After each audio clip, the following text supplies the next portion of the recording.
Hi, everybody. I'm Bill Whittle back with part two of the Hot Mic Show for today, and we're here with our friend Kurt Schlichter, who, as you probably know by now, is a veteran. He's a former trial lawyer. He writes a great deal of tremendous conservative articles all around the place, and was a stand-up comedian, which is kind of what you need to be if you're going to talk about the last 8 years of military policy. Kurt, before we get into the specifics about some of the things that Donald Trump suggested and some of the problems he's going to face with this new plan for Afghanistan, let me just ask you, have you heard anything at all from any friends you might have in the military? Not so much about specifics, needless to say, but did this speech of Donald Trump's put a spring in somebody's step, do you think? I don't see how it couldn't. He's really, it's an interesting speech. It was like half War College lecture and half Donald Trump speech. It mixed a lot of military ideas. For instance, when he started talking of national power, diplomatic, military, economic, he left out information. It's the dime paradigm, and then turned into a straight up populism. So it was kind of an interesting mix. Yeah, you can just listening to him, you can tell he was listening to generals, and you can tell he had access to some information maybe he didn't have before, and that changed his mind. I think the abandonment of Iraq in 2011, which led to the deaths of tens of thousands of people at the hands of ISIS, is a mistake he doesn't want to repeat. I think he's listening. He's changing. He admitted, I thought one thing before I came in. I've seen new facts. Now I'm going about that. Yeah, that's a sign of well, that's just a plain sign of intelligence, number one, and it's a sign of a person whose ego is not so completely run amok that they simply can't be wrong no matter what the consequences are. Kurt, one of the things that I got out of his speech that I thought was very impressive right off the bat was the sense that our strategy there now, our policy rather, is going to be adaptive and it's going to be flexible. In other words, our methods will change as we see the results on the ground. We will look at the situation and react to what we have there and then take the initiative rather than just go in with this kind of preset plan and stick to it forever. Did that sound like the kind of thing you think today's Army wants to hear? Well, it's so obvious that it's hard to imagine that we had an administration for 8 years that would say the opposite. I mean, obviously you don't hand the enemy a timetable because then all they do is wait. No, he went in and said when it's time to go, then it's time to go, and not before. I was very pleased with that, and that combined with rules of engagement that express some sort of sanity, I think is going to make our troops' morale go up and make us much more effective. I mean, when you have troops who know somebody's a bad guy and they know he's hidden his gun and they can't shoot it until he picks up his gun and shoots at them first. That's just stupid. That's not war. That's playing games. And I think what Donald Trump said is we're not playing games anymore. We're not, taking half measures. He expressed what I think is kind of a Jacksonian theory of war. It's the Jacksonian Americans who tend to do the fighting. So that I think they have a better view of it than some of the, soft boys back in Washington, D.C. and New York who are always ready to fight to the last drop of some kid from Alabama's blood. They understand that if, we're Americans and we're willing to fight, but you got to let us win. And I think that's this what is one Trump's of the great strategy implies. Yeah, I think so too. Rules of engagement are just so critically important, and we don't realize, those of us who are not in the military, who've not been overseas in either one of these two theaters, we don't understand how simply just horribly demoralizing that must be. Look, when we're fighting in Afghanistan or with ISIS or so on, we're fighting an enemy that is not wearing uniforms. Now, that may sound like not a big deal, but it's a very big deal. People, combatants, soldiers, wear uniforms to protect the civilians. In other words, this is a person who's an enemy soldier, a combatant. You can shoot at him. If he's not wearing a uniform, then you can't shoot at them because they're civilians. These are people that hide behind civilians. These are people that use their own people as human shields. And to have an 18-year-old young man sitting there and have to deal with all of the adrenaline of combat, all of the reflexes and the quickness and the alertness and everything that he needs, and then to have that process hang in his mind because he has to go through the stage of what will the lawyers say about this, what will be the legal repercussions of this split-second action I'm going to have to take.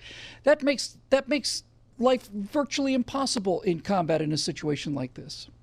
No, it makes it very, very difficult because you hesitate.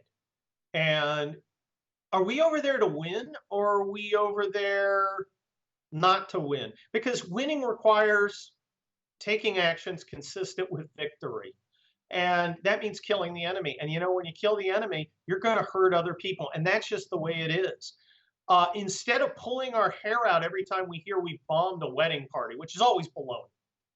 But every time we bomb a wedding party, I think we ought to say, maybe next time you don't go party with Al Qaeda guys. If you go to their wedding, you're probably going to die because you're near them. Everyone around them's going to die. Perhaps you should govern your life accordingly, because we're not going to stop. You don't get a veto over victory. We're going to find them and kill them. If you're stupid enough to be around them, you're probably going to have a problem. And this is consistent with the law of war. There are ways to fight a war in that manner. Tradition. Well, we watched in Vietnam this idea that we don't want to use excessive force against people that are killing our guys all the time. So we're just gonna continually stay our hand. We're gonna stop bombing, then we'll restart bombing. We're not gonna cross this line. We're not gonna do this. We're not gonna do that. All of this nonsense. Can't touch these harbors and so on. And so the conflict drags out for, what was it, 11 years of American involvement, and the amount of suffering goes up astronomically. It would have been a great deal of suffering if it was sharp and quick, but then it would have been over. It wouldn't have been an 11-year-old bleeding wound that simply would not heal, and the agony goes on and on and on and on and on. You got to put an end to this, and that means you have to fight as fiercely as possible and get this position, this win, down so that the people on the ground over there understand it. And then not only do they get to live without the Taliban, I'm sure they'd get a fair amount of U.S. assistance as well. Let me tell you quickly about two famous American flag officers. The first is General Sherman. And what General Sherman did is he marched through Georgia and he destroyed everything. He wiped out their bread.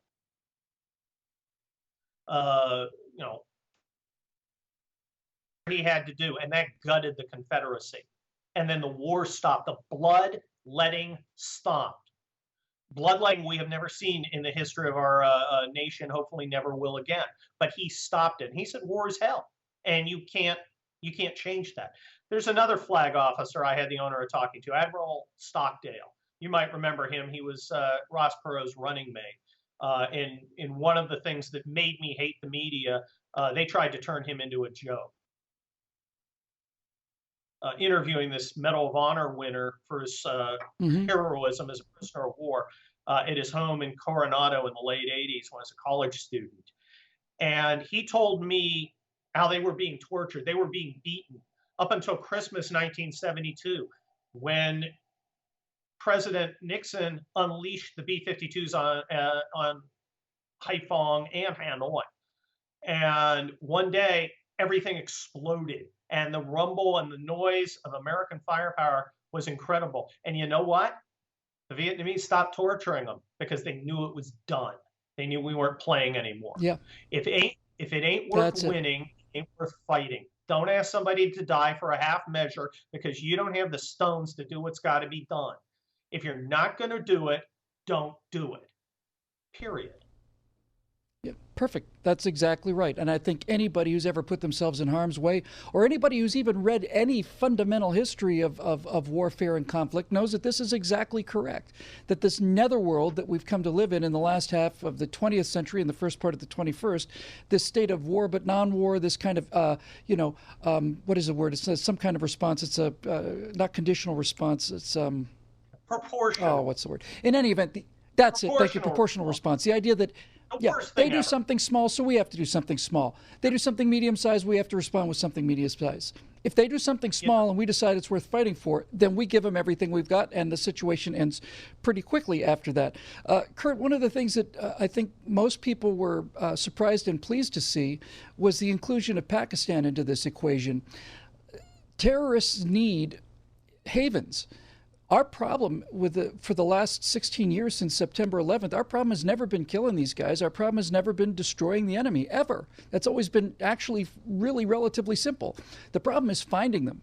That's the problem, is finding them and finding people who hide among civilian populations. And many times we have found them. We know where they are, but we can't attack them because they're in the middle of a school or something like that. But Pakistan, on some level, has served as sort of this upper level safe haven, hasn't it? It gives the Taliban access to supplies.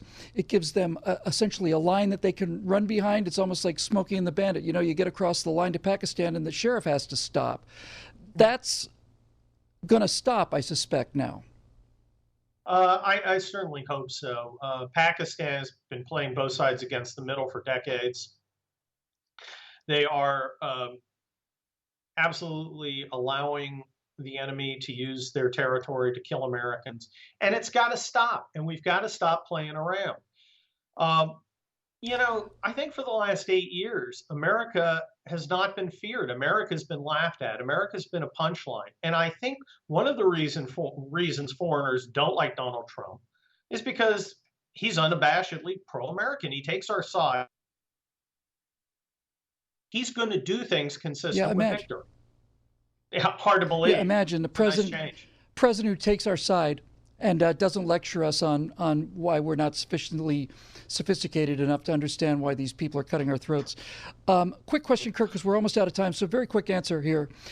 We've been at war basically since 2001, and I mean real war, shooting war in Afghanistan. It started Yeah. in October. It's 16 years now.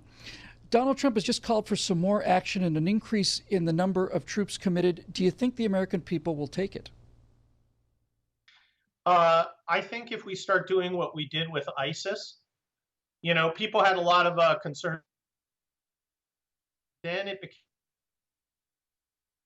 and I think as long as we're winning, as long as the president's delivering the victory we're capable of, even though our military is broken and exhausted and off point, is this unfortunate second collision may Yeah. show.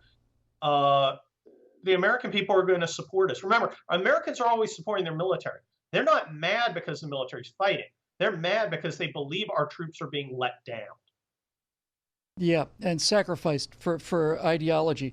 Kurt, thanks so much for joining us. Always a pleasure. Your articles are just outstanding, and you're always a great guy to talk to. So thanks for being with us today. Thanks for having me.